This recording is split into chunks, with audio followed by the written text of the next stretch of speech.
चलो तो 19 अगस्त का करंट शुरू करते हैं अपन।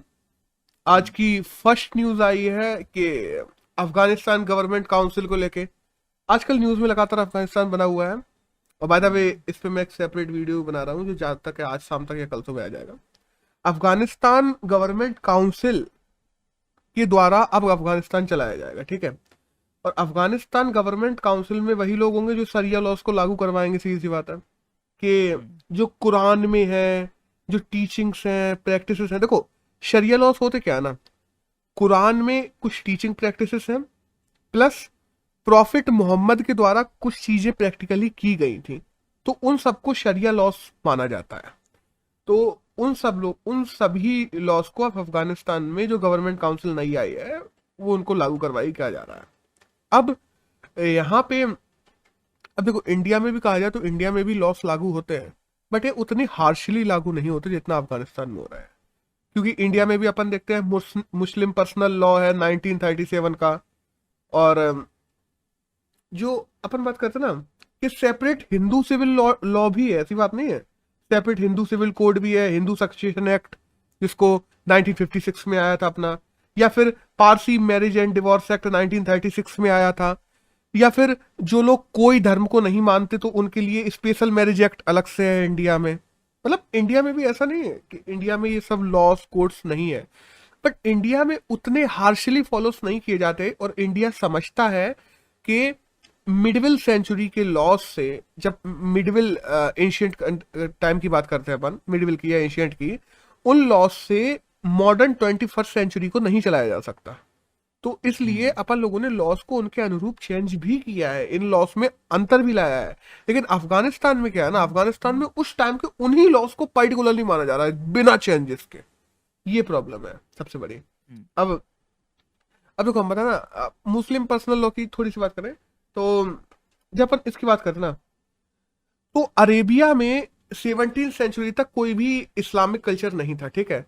फिर 17th सेंचुरी के बाद अपन लोग देखते हैं कि वहां पे ट्राइबल कल्चर चलता था पहले वहां पे, मतलब इस्लामिक इन्वेजन जब तक नहीं हुआ था।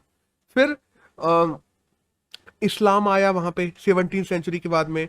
फिर वहां पे इस्लामिक लॉस लिखना शुरू हुए अरेबिया के पास में। तो क्या ना, इस्लाम में अलग अलग प्रकार के 4 स्कूल ऑफ थॉट्स हैं। जब अपन बात करते हैं ना शरिया लॉस की, तो उसमें 4 स्कूल्स ऑफ थॉट्स हैं अलग अलग।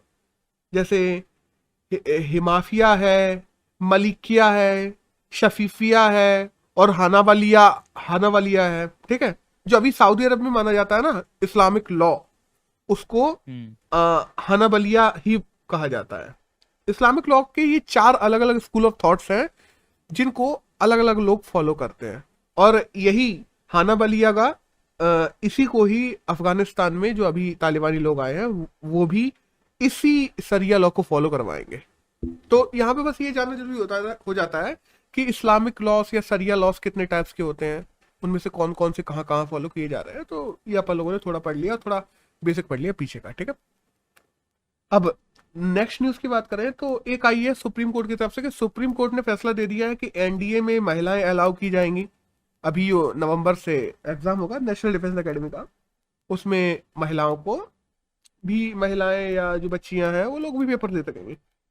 अब होता क्या है ना ब्रो, धीरे धीरे देखा जाए तो चेंजेस आ रहे हैं इंडिया में। क्योंकि अभी अपन लोगों ने सैनिक स्कूलों में भी कह दिया है कि सैनिक स्कूलों में आने वाले समय में अभी मतलब बच्चियों को पढ़ाना शुरू किया जाए। ऐसा नहीं केवल उसमें लड़के ही पढ़े, लड़कियां भी पढ़े।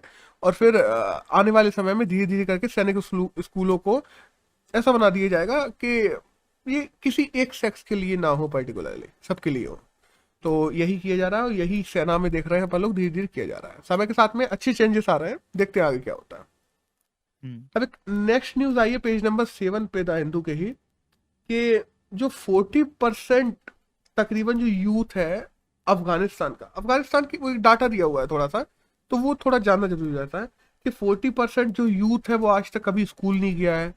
और अगर वहां की टोटल महिलाएं एवरेजली कितने साल स्कूल जाती हैं, तो एवरेजली अगर सारी महिलाओं का निकाला जाए तो हर महिला तकरीबन 1.5 साल से ज्यादा स्कूल नहीं गई है वहां पे। तो ये हाल है। ये हाल अपन को क्यों जानना जरूरी होते हैं, क्योंकि अभी ही, जब पिछले 20 साल में अफगानिस्तान में जो डेवलपमेंट हुआ है उसके बाद भी ऐसे हाल है। तो अब तालिबान जो कि महिलाओं की पढ़ाई शिक्षा इन सब पे पूरी पूरी रोक लगाती है, यूथ की स्कूलिंग पर रोक लगाती है, शरिया लॉज को हार्शली फॉलो करवाती है, तो वो वहां पे क्या कर सकती है, तो ये डाटा थोड़ा अपने जानने के लिए जरूरी हो जाता है करंट में। तो ये मैंने बता दिया। अब एक नेक्स्ट न्यूज की बात करें तो वो आई है यूएन यूनाइट अगेन की, कि अपने जो जयशंकर है ना यूनियन मिनिस्टर, उन्होंने यूएन पीस कीपिंग फोर्स के लिए एक टेक्नोलॉजी बनाई है जिसका नाम रखा हुआ है यूएन यूनाइट अगेन।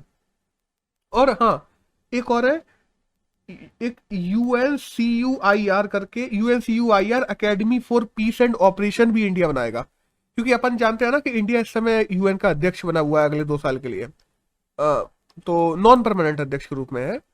तो इस वजह से इंडिया भी यूएन के लिए अलग अलग काम कर रहा है। तो अभी कुछ दिनों पहले अपन लोगों ने पढ़ा था, ऐप बनाया था, अभी ये एक टेक्नोलॉजिकल साइट बनाई है और एक स्कूल बना रहा है इंडिया, यूएन एकेडमी पीस, जो उनकी पीस फोर्सेस होती है ना यूएनएससी की, उनके ऑपरेशन के लिए एक एकेडमी बना रहा है।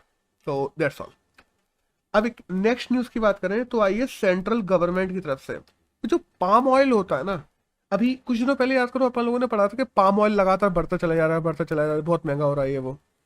तो पाम ऑयल को प्रोटेक्शन देने के लिए NMEO OP एक स्कीम आई है, NMEO OP। इस स्कीम के तहत 11,040 करोड़ रुपए से सेंट्रल गवर्नमेंट पाम ऑयल के प्रोडक्शन को इंडिया में बढ़ावा देगी, और जो इंपोर्ट अभी अपन लोग पाम ऑयल का करवा रहे हैं उन लोगों को भी सब्सिडीज देगी, जिससे इंडिया में कंपेरेटिवली पाम ऑयल की प्राइसेस थोड़ी कंट्रोल में आ सके, क्योंकि पिछले ब्रो 3 साल में पाम ऑयल की प्राइसेस डबल हो गई ऑलमोस्ट, कई कई राज्यों में तो डबल से भी ज्यादा निकल गई। तो अभी क्या ना, अभी इंडिया में 11 लाख टन तकरीबन पाम ऑयल है जो प्रोड्यूस होता है, ठीक है, और मतलब अभी 1.5 लाख टन होता है, और 2025-26 तक अपन लोगों को 11 लाख टन करना है इसको। और अभी जो है ना तकरीबन तकरीबन 1.7 या 1.6 जो हेक्टेयर भूमि है, मतलब पक्की भूमि की 1.6, और टोटल भूमि की बात की जाए तो 4 हेक्टेयर भूमि पे तकरीबन तकरीबन पाम ऑयल उगाया जाता है, जिसको अपन लोग 2025-26 तक 28 लाख हेक्टेयर करेंगे पाम ऑयल उगाना। भाई है ना कि अगर अपन को आत्मनिर्भर भारत बनना है तो खाने पीने चीजों के लिए अपन लोगों को दूसरे देशों पे डिपेंड नहीं रहना चाहिए, और उसके लिए इंडिया में प्रोडक्शन करना जरूरी है। तो यही है कि इंडिया ने 2 टारगेट रखे हुए हैं 2025-26 के लिए।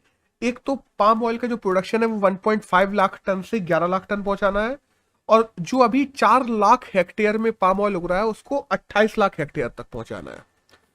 अब ये देखते हैं कब तक हो पाता है, कैसे हो पाता है। अब एक नेक्स्ट न्यूज की बात करें तो आई है इंडिया वियतनाम को लेकर, कि इंडिया वियतनाम ने साउथ चाइना सी में अभी एक ज्वाइंट मिलिट्री एक्सरसाइज की है। बाय द वे याद रखना, इंडिया वियतनाम ने जब पहले साउथ चाइना सी में की थी तो उसका नाम था पैसेज। अभी तक इस एक्सरसाइज का कोई नाम बताया नहीं गया है, लेकिन माना ये जा रहा है कि अगर वो पैसेज थी तो ये पैसेज 1 या पैसेज 2 नाम रख दिया जाएगा इसका। तो बस अपन को पता होना चाहिए कि जो पैसेज नेवी मिलिट्री एक्सरसाइज है वो किन दोनों देशों के बीच में होती है, इंडिया और वियतनाम के बीच में, साउथ चाइना सी में। तो दैट्स ऑल। अगर नेक्स्ट न्यूज की यहाँ पे बात करते हैं तो देखो, एक तो है स्विट्जरलैंड की क्या है, स्विस रिसर्च एजेंसी, और इंडियन की जो मेडिकल रिसर्च एजेंसी है उसका नाम है Indian council of medical research, ICMR। तो ये दोनों मिलके इन लोगों ने MOU साइन किया है, और अलग अलग मेडिकल फील्ड्स पे, क्योंकि देखो मेडिकल फील्ड्स पे रिसर्च करने के लिए अलग अलग देशों को साथ आना पड़ेगा, क्योंकि अपन कोरोना जैसी बीमारी झेल चुके हैं और ऐसी बीमारियां समय समय पे आगे भी आ सकती हैं। तो ऐसी महामारियां जो आगे आ सकती हैं और जिनके कैसे कैसे रिप्रिकॉशंस हो सकते हैं, इन सब के लिए मिलके रिसर्च करेंगे कौन, इंडिया और स्विट्जरलैंड। That's all. अब एक 14 नंबर पेज पे द हिंदू की न्यूज है कि UNFCCC को एक लेके न्यूज है। अब UNFCCC क्या है ना, UNFCCC एक क्लाइमेट एग्रीमेंट था। सिंपल सी बात है, UN front work, sorry, UNFCCC का फुल फॉर्म है UN framework for conservation on climate change. ये 4 जून से 14 जून के बीच में 1992 में हुआ था रियो रियो ब्राजील में हुआ था बाय द वे, ठीक है। और इसीलिए अपन लोग 4 जून को इन्वायरमेंट डे के रूप में भी मनाते हैं, तब क्योंकि उस दिन UNFCCC का टारगेट्स रखे गए थे और फ्रेमवर्क पे सब देशों ने साइन किए थे। अब क्या है ना, UNFCCC ने जो टारगेट्स दिए थे इंडिया को 2022 तक पूरे करने के लिए, इंडिया ने रिन्यूएबल रिसोर्सेज के, रिन्यूएबल एनर्जी के वो टारगेट्स 2021 में ही पूरे कर लिए हैं, समय से पहले। कि 100 गीगावाट तक बनाना था तो इंडिया ने वो टारगेट पूरा कर लिया है। अब इंडिया ने ये कहा है कि हम 2030 तक इस 100 गीगावाट जो एनर्जी है जो हम रिन्यूएबल सोर्सेज से बना रहे हैं उसको 450 गीगावाट तक लेके जाएंगे। बस इसमें यही जानने का जरूरी है कि UNFCCC क्या है, वो फ्रेमवर्क कब बना था और कहाँ पे बना था। तो रियो ब्राजील में बना था 4 जून से 14 जून के बीच में जो मीटिंग हुई थी उसमें 4 जून इन्वायरमेंट डे है UNFCCC की वजह से। और इंडिया ने ये टारगेट अपने समय से पहले पूरा कर लिया है। और इंडिया ने जो नया टारगेट रखा है वो रखा है 2030 तक अपन लोग 450 करेंगे रिन्यूएबल रिसोर्सेज से गीगावाट, 450 एनर्जी बनाएंगे, ठीक है। अब एक नेक्स्ट न्यूज की बात करें तो जो NBA होता है, NBA क्या, बास्केटबॉल लीग होती है, तो NBA की जी लीग से भी चलती है, मतलब NBA की सब लीग्स मानो छोटे छोटे। तो NBA की जी लीग में एक है प्रिंसिपिला सिंह, मतलब इंडिया के हैं वो। उन्होंने अभी जो चैंपियनशिप रोस्टर था जी लीग का वो जीत लिया है और वो इंडिया के हैं। तो पहली बार कोई इंडियन बंदा है जो NBA में कोई पूरी चैंपियनशिप रोस्टर जीत के आया है NBA जी लीग का। अब ये कौन सी टीम से थे तो सैक्रामेंटो किंग्स नाम से एक टीम थी, उस टीम से ये बिलोंग करते हैं। और अगर NBA की थोड़ी बात करें तो 1940 में NBA शुरू हुआ था और NBA की जी लीग्स की बात करें तो 2001 से NBA की जी लीग शुरू हो गई थी। अब एक नेक्स्ट न्यूज की बात करें तो जो अंडर 20 वर्ल्ड एथलेटिक चैंपियनशिप अभी चल रही है नैरोबी में, उसमें इंडिया की मिक्स्ड रिले टीम ने 4x400 में ब्रॉन्ज मेडल जीता है। आज तक इंडिया ने किसी भी मिक्स्ड रिले जिसमें 4x400 में आज तक किसी भी एथलेटिक चैंपियनशिप में इंडिया ने कोई मेडल नहीं जीता था, पहला जीता है ब्रॉन्ज। तो दैट्स ऑल। अब एक नेक्स्ट न्यूज की यहां पे बात करते हैं तो इंडियन एक्सप्रेस में आई है कि जो नॉन टेक्निकल प्रोटोकॉल होते हैं, जैसे मैं बताऊं ना, मॉन्ट्रियल प्रोटोकॉल है, ठीक है। मॉन्ट्रियल प्रोटोकॉल 1987 में इंडिया ने उसको साइन किया था। मॉन्ट्रियल प्रोटोकॉल से पहले एक प्रोटोकॉल और हुआ था जिसको कहते हैं किगाली प्रोटोकॉल। अब किगाली प्रोटोकॉल हुआ था रवांडा में, ठीक है। किगाली रवांडा की कैपिटल है बाय द वे, इसलिए उसका नाम किगाली प्रोटोकॉल रखा गया। तो किगाली प्रोटोकॉल में क्या ना, 19 ऐसी गैसें जो कार्बन डाइऑक्साइड से भी ज्यादा नुकसान पहुंचाती हैं पर्यावरण को, उन गैसों का उत्सर्जन देशों को नेट जीरो करना है, ठीक है। ये किगाली प्रोटोकॉल के लक्ष्य है। तो इंडिया ने अभी तक किगाली प्रोटोकॉल को साइन करके नहीं रखा था, बट इंडिया ने अभी कुछ दिनों मतलब अभी में किगाली प्रोटोकॉल पे भी साइन करने की बात कह दी है और जल्दी इसको साइन भी कर दिया जाएगा बाय द वे। तो बस इसलिए अपन को जानना जरूरी हो जाता है कि किगाली प्रोटोकॉल क्या है और वो किससे संबंधित है। That's all. अब एक नेक्स्ट न्यूज की बात करें ना तो पेप्सिको ने कहा है कि 2030 तक वो नेट वाटर पॉजिटिव बन जाएगी। अब नेट वाटर पॉजिटिव का मतलब क्या होता है कि जितना वाटर वो खुद से यूज करेगी अपने सामानों को बनाने में पेप्सिको कंपनी, उससे ज्यादा वाटर या कम से कम उतना वाटर तो रिसाइकिल करेगी ही करेगी। मतलब गंदे पानी को रिसाइकिल करके पीने लायक भी बनाएगी जितना पानी को वो यूज करेगी। तो सिंपल सी बात है, नेट जीरो वाटर पॉजिटिव बन जाएगी पेप्सिको। और पेप्सिको इस पूरे पानी का यूज कहां करेगी, तो 100 मिलियन ऐसे लोग हैं जो अफ्रीका में रहते हैं जो प्यासे हैं, जिन पे पानी नहीं है, तो उनको पानी पहुंचाया जाएगा पेप्सिको के इन्हीं वाटर प्लांट से। अब नेक्स्ट न्यूज की बात करें तो यूएस में क्या है ना, यूएस हाउस ऑफ रिप्रेजेंटेटिव में एक बिल आया है किसको लेके, कांग्रेसियल गोल्ड मेडल को लेके। देखो कांग्रेसियल गोल्ड मेडल क्या है, हाईएस्ट सिविलियन अवार्ड है अगर यूएस का देखा जाए तो कांग्रेसियल गोल्ड मेडल अभी गांधी जी को दिया जाएगा, भारत के गांधी जी को। उसको लेकर यूएस हाउस ऑफ रिप्रेजेंटेटिव में बिल आया है। अब क्या है ना, अगर बात की जाए तो ऐसा बिल पहले आ चुका है, हाँ बिल्कुल आ चुका है, 2018 में भी गांधी जी को देने के लिए ही बिल आया था, बट उस बिल पे सहमति नहीं बन पाई। बट इस बार कहा जा रहा है कि सहमति बनने के ज्यादा चांसेस हैं, क्योंकि इस समय उपराष्ट्रपति भी ऐसी हैं जो कमला हैरिस है उपराष्ट्रपति, जो कि इंडियन नेटिव ही हैं, उनके जो एंसेस्टर्स थे, इस वजह से तो माना जा रहा है कि वो इंडिया की तरफ ज्यादा झुकाव है इस बार, यूएस की जो लेजिस्लेटिव असेंबली है उसका, और गांधी जी को ये अवार्ड मिल जाएगा। अब देखते हैं आगे क्या होता है। अब एक बात करते हैं मिनिस्ट्री ऑफ कोल की, कि मिनिस्ट्री ऑफ कोल द्वारा वृक्षारोपण अभियान चलाया जा रहा है इस समय, और वृक्षारोपण अभियान मिनिस्ट्री ऑफ कोल के द्वारा शुरू किया गया है कल से ही, और उसमें 2385 हेक्टेयर जमीन पे पेड़ लगाए जाएंगे। क्योंकि भैया देखो, मिनिस्ट्री ऑफ कोल जगह जगह से वो करती है, उत्खनन करती है, कोयला निकालती है। इवन तो अपन ट्रेवल की बात करें, कोयला उत्खनन की बात करें, पर्यावरण को नुकसान पहुंचता ही है उसमें। तो उसी को रिम्बर्स करने के लिए मिनिस्ट्री ऑफ कोल वृक्षारोपण अभियान चलाएगी, जिसमें 2385 हेक्टेयर भूमि पे वो पेड़ लगाएगी। अब नेक्स्ट न्यूज की बात करें तो WHO ने अपन लोगों को अलर्ट किया है, इंडिया को, कि इंडिया में कोविशील्ड की फेक डोजेस लग रही हैं कई जगह। होता क्या ना, इंडिया की जो कोविशील्ड है वो 5-5 ml की बोतलें उनकी, इंडिया में 2-2, 3-3, 6-6 ml के भी कोविशील्ड के डोजेस मिल रहे हैं, जो कि फेक है, एकदम फेक है। तो WHO ने फेक कोविशील्ड को लेके इंडिया को अलर्ट किया है कि लोग लगवाने से पहले देखें कि हाँ ये कोविशील्ड जो लग रही है वो सच में सही है कि नहीं है।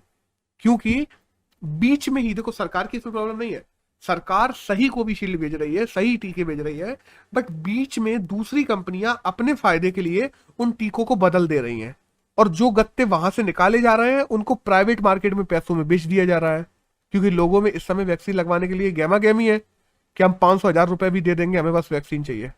तो उन गत्तों को निकाल के उनकी जगह नकली गत्ते डाल दिए जा रहे हैं बीच में। तो ये देखना इस समय जरूरी है, WHO ने अपन को अलर्ट किया।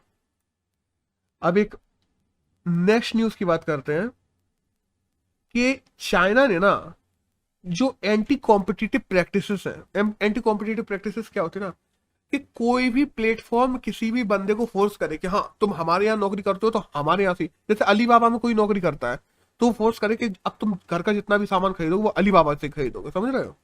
अगर कोई बंदा तुमसे दबा हुआ है तो तुम अपने ही प्लेटफॉर्म पे सारा सामान खरीदने के लिए फोर्स करो। तो चाइना ने इसको क्रिमिनलाइज कर दिया है कि कोई भी प्लेटफॉर्म किसी भी बंदे को फोर्स नहीं कर सकता अपने ही प्लेटफॉर्म से सब कुछ खरीदने के लिए। अगर ऐसा करते हैं तो उसको एंटी कॉम्पिटिटिव प्रैक्टिस में माना जाएगा। अब एक नेक्स्ट न्यूज की बात करें तो पीएम केयर फंड को लेके आई है कि पीएम केयर फंड को ना स्टेट डिक्लेयर करने की बात चल रही है कि आर्टिकल 12 के अंतर्गत पीएम केयर फंड को स्टेट बना दिया जाए। इससे क्या होगा ना, ऑटोमेटिकली जो पिटीशन अभी लगाई जाती है पीएम केयर फंड पे तो कोई डाटा ही नहीं है, क्योंकि उस पीएम केयर फंड को तो कह दिया जाता कि ये तो एक एनजीओ है और एनजीओ का डाटा नहीं दिया जा सकता, ठीक है। और क्योंकि दान दक्षिणा का डाटा नहीं दे सकते ना, किसने कितना दान दिया। तो और इस समय बात की जाए तो ट्रस्टी कौन कौन है, 3 लोग हैं। एक तो अपने पीएम है, दूसरे अपने होम मिनिस्टर है, और तीसरे डिफेंस मिनिस्टर है, मतलब मोदी जी, अपने मोटा भाई और राजनाथ सिंह। तो अगर बात की जाए ना तो इसको अगर आर्टिकल 12 के अंतर्गत डाल दिया गया तो फिर ये आरटीआई के अंतर्गत आ जाएगा। तो फिर अगर कोई इंफॉर्मेशन मांगेगा तो उसकी इंफॉर्मेशन देना जरूरी हो जाएगी। अब देखते हैं क्या होता है। अभी तो इसको लेके सुप्रीम कोर्ट में एक पिटीशन दायर की गई है कि आर्टिकल 12 के अंतर्गत पीएम केयर फंड को डाल दिया जाए, दैट्स ऑल। अब यहां से अपने शुरू होते हैं एडिटोरियल्स आज के। एक पहला एडिटोरियल आया है डाटा को लेकर कि वही ना, माइग्रेंट वर्कर्स हुए, डेथ हुई, पूछा जाए कोरोना में कितनी डेथ हुई, पता नहीं, कोई डाटा नहीं है। माइग्रेंट वर्कर कितने हैं, कोई डाटा नहीं है। जॉब्स कितनी है, कोई डाटा नहीं है। अगर कोर्ट में जब पूछा जा रहा ना कि प्राइमरी हेल्थ वर्कर्स जो मरे हैं उनका क्या है, कोई डाटा नहीं है। वैक्सीनेशन सेंटर पे कोई गया, उसको वैक्सीन नहीं मिली, या वैक्सीन हर जगह सही नहीं पहुंच रही है, लोगों पर कमी हो रही है, उसका कोई डाटा है, कोई डाटा नहीं है। मतलब मैनुअल स्कैवेंजिंग, हाँ, जो मैनुअल स्कैवेंजिंग लोग करते हैं, मेला ढोने वाले, वो लोग उसमें मर जाते हैं तो उनका कोई डाटा है, कोई डाटा नहीं है। ऑक्सीजन की कमी से कोई मर रहा है, उसमें तो पहले सरकार ने मना ही कर दिया था कि नहीं, ऑक्सीजन की कमी से कोई मरा ही नहीं, फिर बाद में कह दिया कि हमारे पास में डाटा नहीं है, मरे तो है लेकिन डाटा नहीं है। मतलब समझ रहे हो, सरकार ऐसी चीजें जो सरकार की ग्लोरी को कम करती है, उनके डाटा को स्टोर करना ही मीनिंगलेस समझती है। कि ऐसा डर का डाटा जो सरकार की इमेज को खराब करे, और ऐसा डाटा देखो पता ना, अगर ऐसा डाटा बाहर आता है तो उस डाटा को यूज करके जनता में विपक्ष पार्टियां अपना नरेटिव एक अलग बना सकती हैं सरकार को लेके। और अगर एक अलग नरेटिव बन गया सरकार को लेके जनता में, तो हो सकता है आने वाले चुनाव में सरकार बदल दी जाए जनता के द्वारा। तो सरकार ऐसा डाटा कोई रिलीज ही नहीं करती, सरकार ऐसा डाटा रखती ही नहीं है जो उनकी लैक ऑफ अकाउंटेबिलिटी या लैक ऑफ ट्रांसपेरेंसी को दिखाता हो। सरकार स्क्रूटनी नहीं चाहती, ठीक है, और ना ही और वो अकाउंटेबिलिटी भी नहीं चाहती, सीधी सी बात है। अब यहाँ पे अपन ट्रांसपेरेंसी की बात कर रहे हैं, तो इंफॉर्मेशन के आउटकम कैसे हो रहे हैं, प्रोसेस क्या है, इंफ्रा ये कैसे बनाया जा रहा है, ये ट्रांसपेरेंसी में आता है। जब सरकार की अकाउंटेबिलिटी की बात आती है तो अपन के पास में सरकार कितनी अकाउंटेबल है, ये डाटा कौन पहुंचाता है? फ्री मीडिया पहुंचाता है, फिजिकल ट्रांसपेरेंसीज पहुंचाती हैं, पॉलिटिकल कॉन्टिजेंट्स के जो पॉलिटिकल काम किए जा रहे हैं वो सरकार किस हद तक जनता के लिए कर रही है और किस हद तक उसके इंडिविजुअल लेवल पे कर रही है, ये अकाउंटेबिलिटी सरकार को दर्शानी पड़ती है कि हाँ ये हमने काम किया, ये पॉलिटिकल इन्फ्लुएंस नहीं था, ये जनता के लिए था। तो उनके लिए भी डाटा होना चाहिए। तो सरकार अपनी ग्लोरियस अचीवमेंट का डाटा तो रखती है और उसका ढिंडोरा भी पीटती है खूब माइक लगा लगा के, बट अधिकांश जो डाटा है, जो ऐसा डाटा है जो सरकार को स्क्रूटनी दे सकता है, जो सरकार की ट्रांसपेरेंसी अकाउंटेबिलिटी पे क्वेश्चन मार्क लगा सकता है, ऐसे डाटा को छुपाया जा रहा है। और ऐसे डाटा को छुपाना अधिकांश नागरिकों की सच्चाई को छुपाने के बराबर है। और एक कहा जाता है कि डेमोक्रेटिक देश में सच्चाई को छुपाना उतना ही बड़ा गुनाह होता है जितना बड़ा गुनाह किसी को मारना होता है।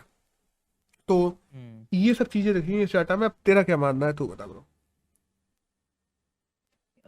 जितना था तो तुमने बोल ही दिया, बट इसमें इसमें यही बोलूंगा कि जैसे गवर्नमेंट अब है कि यहाँ पे हमें दिखता है कि करप्शन, और ये होता है ना कि जैसे हम बोलते हैं कि आजकल इलेक्शन वगैरह, ये डेमोक्रेटिक को डेमोक्रेसी को कैसे बोलते हैं कि ये पार्टी जीत गई इलेक्शन, पावर में आ गई, हाँ अब अगले हम्म इलेक्शन के बारे में सोचो। तो एक एक जो मूव होते हैं ये अगले इलेक्शन के पे एम्ड होते हैं कि यार नहीं दिखाना है, नहीं कुछ करना है। और ये मतलब छुपाना तो वो मतलब इसी यही सब चीज़ों की वजह से हम देख रहे हैं कि डेमोक्रेसी इंडेक्स है, उन सब में कितने सारे ऐसे इंडेक्सेस हैं जिनमें जिनमें इंडिया धीरे धीरे करके नीचे जा रहा है। बिल्कुल। वो सब एक वही मेरा वही स्ट्रक्चरल स्टेबिलिटी के लिए अच्छा नहीं है।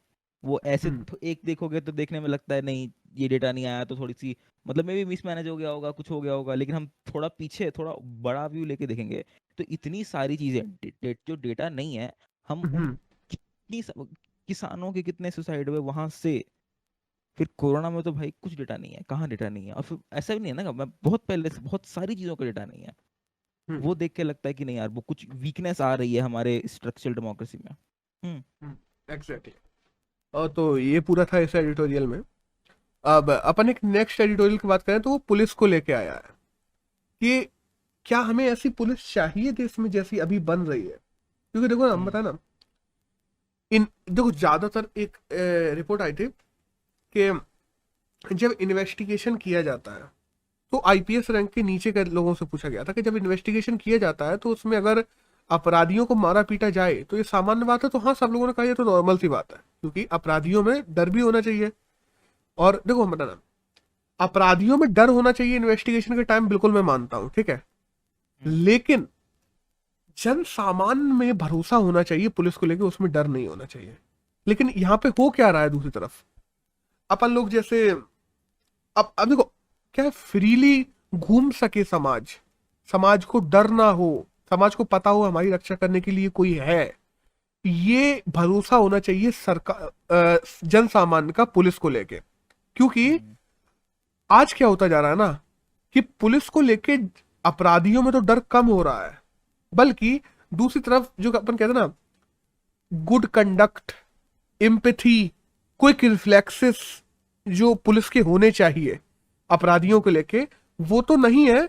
बट इनमें लगातार कमी आ रही है पुलिस में। और दूसरी तरफ ये सारी चीजें क्विक रिफ्लेक्सेस और जल्दी से त्वरित कार्रवाई कर देना, ये किसके लिए होता जा रहा है? जनता के लिए, आम जनता के लिए पुलिस का तुरंत के तुरंत होता जा रहा है। और दूसरी तरफ अपन पुलिस देखते हैं ना, अपन जैसे अभी देख लो, बॉम्बे पुलिस खुद एक एक्सटॉर्शन रैकेट में अभी पकड़ी गई, तो वो खुद से एक्सटॉर्शन रैकेट्स वगैरह जो कुछ चलाता था उनमें इन्वॉल्व थी। और बॉम्बे में बहुत सारे ऐसे भी है ना, मतलब बॉम्ब बनाने का रैकेट था बाय द वे, ठीक है।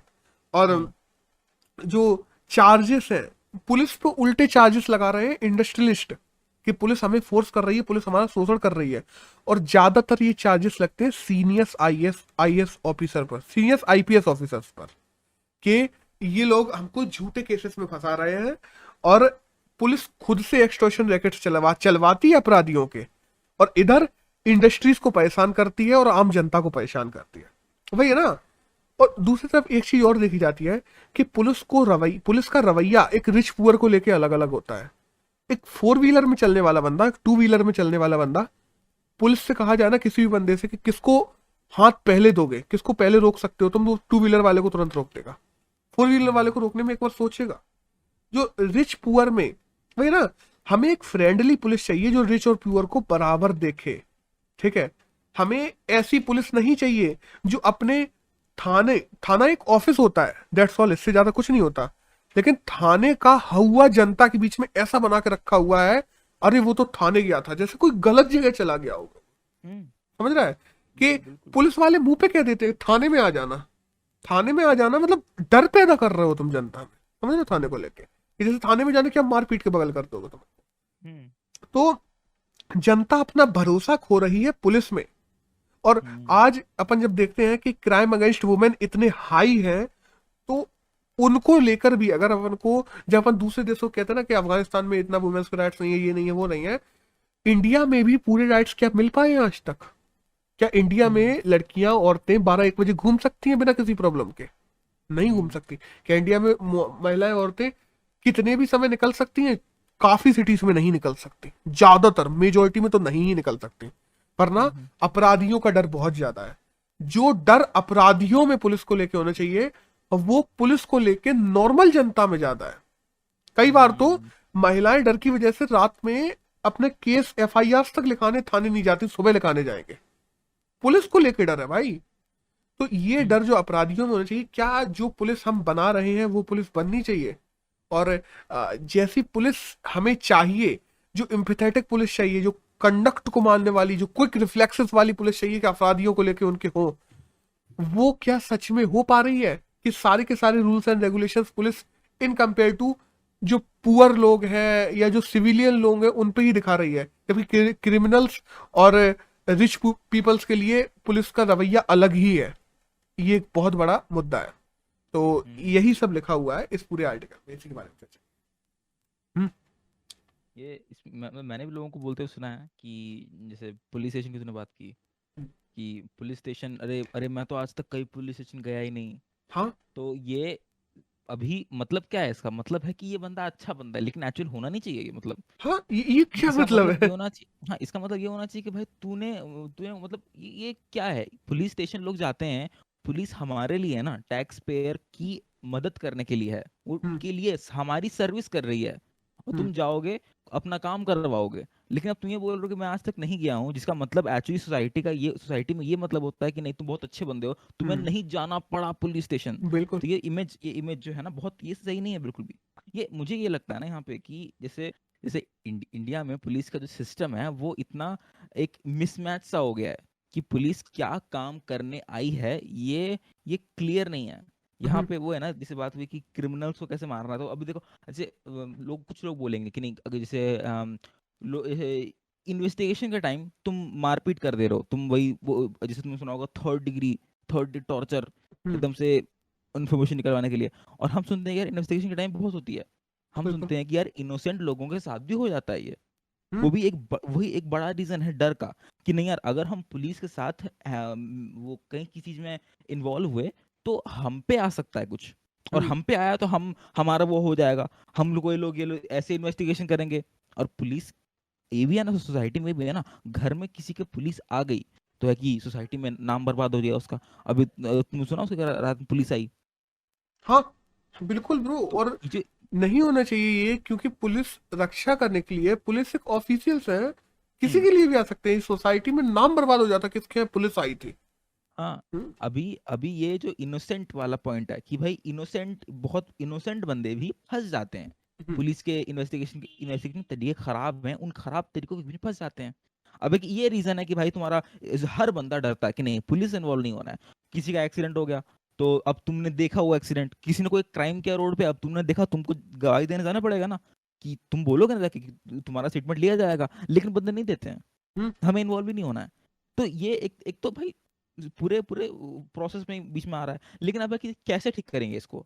अब है कि नॉर्मली अगर तुम एक सीधा एक सोल्यूशन निकालो, ये सोल्यूशन क्या निकलेगा कि भाई रिस्ट्रिक्शंस, कि भाई पुलिस को मे बी ऐसा कर दो कि सिर्फ बड़े पोस्ट वाले ही कुछ कर पाए, ज्यादा छोटे पोस्ट हैं या फिर मे बी एक एक लेवल तक ये लोग ऐसी कुछ ना कर पाए, उनको परमिशंस लेनी पड़ जाए। फिर जितने रेस्ट्रिक्शंस लाओगे वो और प्रोसेस में प्रॉब्लम आ जाती है। तो हम्म। मुझे ये लगता है ना कि बीच की जो जैसे जैसे जैसे चेक वाली बात की थी मैंने, कि एक बंदा दूसरे बंदे को चेक कर रहा है, वो जब तक साफ नहीं होगा ना रास्ता, वो मुझे लगता है कि वही इलेक्ट्रॉनिक जब तक सब चीजें हो जाएंगी, कि फॉर एग्जांपल पैसे वैसे आ रहे हैं, पैसों का मनी ट्रांसफर है वो बीच में ट्रांसपेरेंस हो होता है, जाए। तो उससे करप्शन फैलता है। अब करप्शन हम्म। है कि वही है ना, करप्शन आप हटा तो नहीं सकते, हटा कैसे लेंगे इंसानों को, क्या तुम ठीक कर दोगे एक दिन में, नहीं हो सकता वो। बट तो करप्शन जो है ट्रांसपेरेंसी मतलब, लाके उसको हाँ, सर्टेन एरिया तक मौके आए। हटाने करप्शन के, हम्म। मौके कम करने हैं। तो मेरे हिसाब से वही उन रास्तों को वो जो चेक करने वाला सिस्टम है ना, पुलिस का सिस्टम यही होता है कि भाई जो ऊपर बैठा है वो नीचे वालों को चेक करेगा। हम्म। अब है कि पावर तो है, लेकिन करेगा कि नहीं करेगा, क्या है यहाँ पे, क्या यहाँ पे उनकी क्या डील सिचुएशन बनी हुई है। तो उस सिस्टम को मेरे हिसाब से इलेक्ट्रॉनिक करेंगे ना, तो मे बी थोड़ा सा यहाँ पे क्लियरिटी आ सकती है कि किसका रोल क्या है।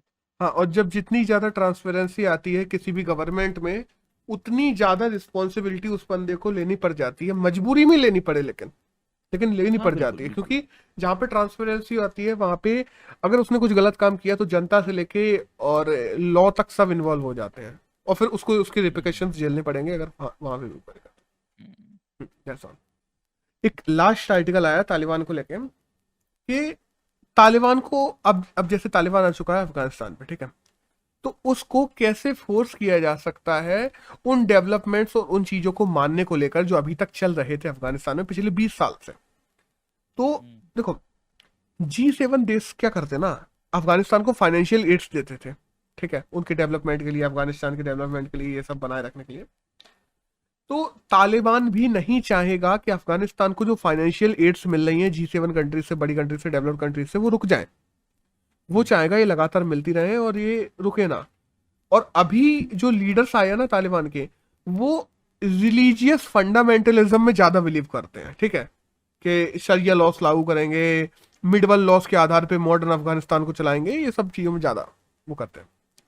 अब क्या ना, इस फाइनेंशियल एड की दम पे कि हम अब ये फाइनेंशियल एड रोक देंगे, इन सब के दम पे हम अफगानिस्तान को उसी, अफगानिस्तान की तालिबान को, जो तालिबान गवर्नमेंट वहां बन रही है, उसको फोर्स कर सकते हैं कि वे उन्हीं मूल्यों पे अपनी गवर्नमेंट को चलाए और उन्हीं मूल्यों पे जनता को भी मतलब अपने शरिया लॉस को इतना हार्शली फॉलो ना करवाए, और जनता को, जैसे महिलाओं के पढ़ने की बात हुई, महिलाओं को काम करने की बात हुई, जनता को फ्रीडम देने की बात हुई, इन चीजों को अफगानिस्तान में G7 देश मनवा सकते हैं फाइनेंशियल एड की दम पे, कि अगर तुमने ऐसा नहीं चलाया तो हम ये फाइनेंशियल एड बंद कर देंगे। और कोई, चाहे तालिबान हो, चाहे कोई भी ग्रुप हो, कोई भी सरकार हो, वो ये नहीं चाहेगा कि हमको आने वाली जो फाइनेंशियल फायदे हैं वो रुक जाए कहीं से भी। तो वो मजबूरन उनको फॉलो करेगा, ठीक है। अब लेकिन लेकिन फिर यहाँ पे एक प्रॉब्लम आ जाती है कि G7 कंट्रीज या और कंट्रीज तो ऐसा करने लगे, चलो माना, लेकिन रशिया हुआ, चाइना हुआ, ईरान हुआ, पाकिस्तान हुआ, ये तो तालिबान को रिकॉग्निशन दे दे रहे हैं ना। ये तो कह ही नहीं रहे कि हम तुम्हारी कोई फाइनेंशियल एड रोकेंगे या कुछ करेंगे, ये तो कह रहे हैं हम तुम्हारी और सपोर्ट करेंगे और ज्यादा। तो अगर इन देशों ने किया सपोर्ट, जी सेवन ने कोशिश की कि तालिबान पे दबाव बनाया जाए फाइनेंशियल एड को लेके, और इन देशों ने अगर सपोर्ट किया तालिबान को बैक एंड से, तो फिर तालिबान पे उतना दबाव कंपेरेटिवली क्या बन पाएगा जो बनना चाहिए, और क्या तालिबान उन चीजों को अफगानिस्तान में वैसी स्थितियां आज भी बनने देगा, वैसी ही चलने देगा जैसे पिछली 20 साल से चल रही हैं, ये सब क्वेश्चन मार्क के घेरे में आ जाते हैं। अब यहाँ पे इंडिया की बात आती है थोड़ी सी, कि इंडिया के जो संबंध है तालिबान को लेके, अपन भी जानते हैं कि इंडिया ने आतंकवादी ग्रुप रिकॉग्नाइज करके रखा है तालिबान को, लेकिन अपने इंडिया के वहां पे इन्वेस्टमेंट्स हैं बिलियंस ऑफ डॉलर्स में, और इंडिया को अपने इन्वेस्टमेंट्स बचाने हैं, अपने फायदे देखने हैं, तो तालिबान के साथ में अपन लोगों को भी बातचीत करनी पड़ेगी।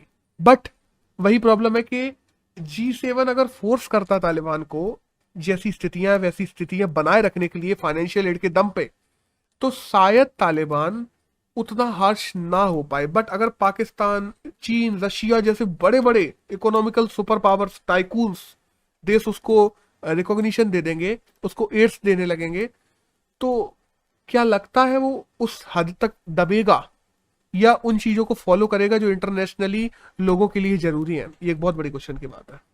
अब देखते हैं आने वाले समय में क्या होगा। इस आर्टिकल में तो केवल इतना ही था जो थोड़ा बहुत जानने के लिए जरूरी था, और दैट्स ऑल। आज अगर 19 अगस्त की बात करें तो इतना ही करंट था जो अपने जानने के लिए जरूरी था। ठीक है, ओके ब्रो।